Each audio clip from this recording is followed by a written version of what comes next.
My name is Janet. And my name is Marcus. And together we are AfriRopa. AfriRopa, yes. How is it? Good. Everything is good. Yeah. What do you want to tell me about Germany? What do I want to tell you about Germany? Well, I had something on my mind. I want to talk about what kind of stereotypes exist in Germany, or let's say throughout the Western world, about Africans and about Africa, and what happens if these people then maybe come for the first time to an African country, and how that probably or does not change their mindset. That's what I want to talk about today. And I mean, we do see a lot of Wazungu coming here to the country, right? Yes. Yeah, and so what is it typically, what are they doing? I'm not talking about the United Nations envoys or something like this. I'm just talking about the tourists. Where are they going? They are going to Masai Mara to see the animals, and they're also going to Iten to see the Kenyan marathoners. Yes, yeah, and maybe they go also then to Mombasa to go to the beaches. Yeah. Yes. And that's what it is, and then they go back home. Yeah.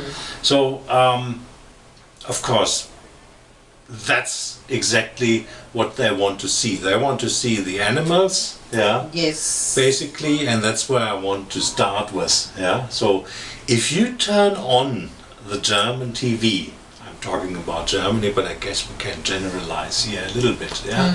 If you turn on the German TV at any given time, you don't have to wait for long. Yeah, and they will come up with some kind of a documentary about wildlife in Africa. Yeah. Yes. And the typical countries they're coming up with is South Africa, or it is Tanzania, or it is Kenya, of course. Yeah. So that's what it is, and it's always about the big five. Yes. Yeah. Yes. So you see the savannah. Yeah. You see the tourists driving around in the Land Rovers. Yeah. Yes. And then once in a while you see the Maasai warriors doing their jump dance, where they are jumping half a meter up. Yeah. Yes. And they sometimes include even the tourists to join them in this kind of jumping up and down. Yeah. So Yes. and that is very stereotypical. Yeah. Yes. But this is what people want to see, and of course this is what they get in a way. Yeah. We know this is not how life in Africa is. Yeah. So, but this is the stereotypical,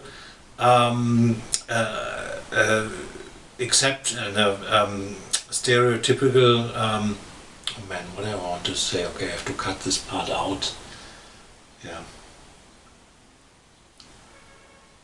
So this is the stereotypical expectation they have about Africa in general.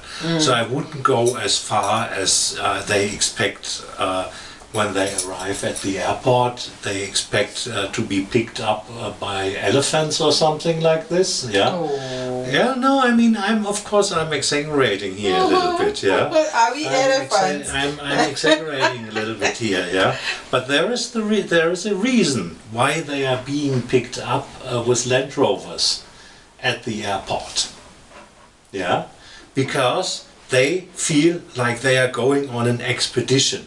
It's adventure. They don't want to see anything about how is life in Nairobi. They don't want to drive through the CBD.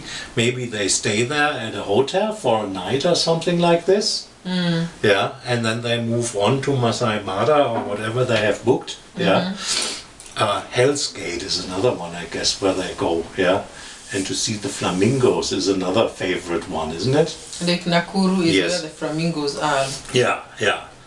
And the Hell's Gate is the Naivasha. Naivasha. Yeah, yeah. So this is where they want to go, and it's supposed to be some kind of adventurous, yeah. And if you take them into a modern African city, yeah, they would say like, this is not what I wanted to see. This is not what I expected to see. I came to see the lions feeding on whatever bokkie they are eating. Yeah, yeah. I want to sleep in a tent under the African sky. And see the sunset. Yeah, and that's what they get. Yeah. That's exactly what they get. So then the expectations are fulfilled. Yeah, the stereotypes are fulfilled. Yeah, and because those tourists, they are just going from the airport. My nose is itching a little bit. They are going from the airport straight to the hotel or to the park or whatever. They won't see anything. Really, they won't see. Which is a shame, of course. Yeah, which is a shame, because the country has much more to offer. Yeah. If you are willing to explore and to deep dive into the culture and everything. But most people, they are just not willing to do that. Yeah, they book an expensive adventure. Yes. Yeah, and that's exactly what they get. Yeah. So, but really, the expectation, and that's where I'm coming from. Yeah, the expectation is formed a lot through documentaries on the TV. And advertisements before they come to the country. Yes. They are told, you go to Kenya, you see the animals, the wildlife, and then you see the Maasai's jump. Yeah. And you see the flamingos on Lake Nakuru. And there is something else to it I would like to bring out here. Yeah. Okay. It is really delivering still colonialist worldviews in a way. If you think about it, they see the African continent and they see the people and the landscape, through what it was 80, 70, 50 years ago or something like this, through colonial times. That is what they want to see. Yeah, unfortunately that's how it is. So if that wasn't the case, they would look at how the African continent and the countries are in reality, but they're not interested in these colonial stereotypes. They are still in the heads of the Europeans, unfortunately. Yeah. But then what do they see when they get here? I'm waiting to hear that from you. Because you came and got here and you saw. Yeah, because I wanted to see how it really is, and I'm no stranger to the African continent anyways. So to me that wasn't anything new and I was not afraid. Yeah, but these tourists we are talking about, they would be afraid if you would put them in one of the local markets here. Yeah, they would be very much afraid and confused. Yeah, they would fear that the pickpockets came and would rob them. Yeah, they would not touch any food there because they would think it's spoiled or something is wrong with it. Yeah. And so they would be overall very cautious. I'm talking about the typical tourist here, right? But that's the majority of people coming here as tourists, yeah? So they don't, and even the same is true, and this is something I also wanted to talk about. The same is true when they go to Mombasa, yeah? They go to the tourist resorts, the big one, along the coast, yeah? And they are completely shielded from anything they would see. Yeah, if they go to the old town, Mombasa, they go on a guided tour. They're not going to explore this themselves. They go on a guided tour, and after the tour, they will be guided to the tourist shops, where they can buy then the typical tourist souvenirs to take back home. And then they will proudly tell everyone how adventurous it was when they go to Africa.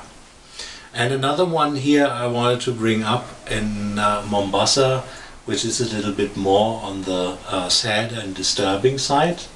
you know that a lot of tourists, especially older tourists, single tourists, come there for a reason. What reason? Yeah, they want to have the word that I'm not allowed to say here on YouTube. They want to have an adventure, special fun with either a black girl or a black young man. So it's both that there are middle-aged women coming here to Mombasa, and then they are looking for a young man. For love. Yeah, and of course. But that is allowed everywhere in the world. That is something happening all over the world. And but it's what not I'm even saying a crime. It's not a crime, but what I'm saying here, that there is also this hidden colonialist worldview is embedded in there, and it also has some racist connotation. Even if these people, these middle-aged people say, yeah, how can I be a racist if I'm going to have some fun with a local young man or a girl, yeah? It's about exploitation. And right? racism. And it has a racist connotation. Because when they pick these girls, let's talk on the side of a man. They come and pick a black girl here, an African girl, and they think they're still racist because they think this is a woman who is not of the class. And who is always willing and wild to have some special fun with a man. Yes, that's they expected. Why do they look at Africans that way? As if we are people of a lesser god. That's why I'm saying, it still has this colonialist worldview in it.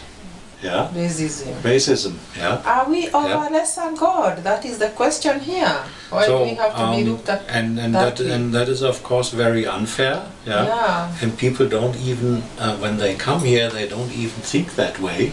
Yes. They often think that they are just doing those people a favor because they leave money here. So that's how they justify it to themselves. Yes. I'm not doing anything wrong. It is just something that was both sides were willing to do that. And that's what we did. And I leave a lot of money there, which feeds probably their whole family for a month or something like this. And money in Africa is what we don't have, so... And this is certainly true, but still it transports a racist and a colonialist worldview. Very unfortunate. Yes, it's very sad. And on the other hand, if one of those people then unfortunately fall in love with their African local counterpart, then the tourists will be exploited. Exploited? Yes, of course. How? So the tourist go back to whatever his home country is, and then the girl or the young man will call and say, oh, you have to send me money, you have to send me money, I love you so much. Love can conquer age difference and any cultural barriers, but they just do this because they want to exploit that. I don't know whether that is your notion or it is an argument between two mature consenting adults. If it's about money and I asked for money from my lover who I got from Germany, then it is not the whole country that has done that. No, of course you cannot generalize. You cannot generalize. No, absolutely. No, absolutely. You cannot generalize. So I'm picking out a few unfortunate things here. And if you said your money willingly, then you shouldn't go and complain out there that I was exploited in Africa, in the Mombasa coast, because of money. What I'm saying here is that it is exploitation from both sides. So the Mzungu exploits the girl. The girl, Yes. yeah, and the girl, if the girl has a chance to exploit the Mzungu, why not? vice versa, that's exactly what she does. Yes, that is exactly. what happens. Yeah, exactly.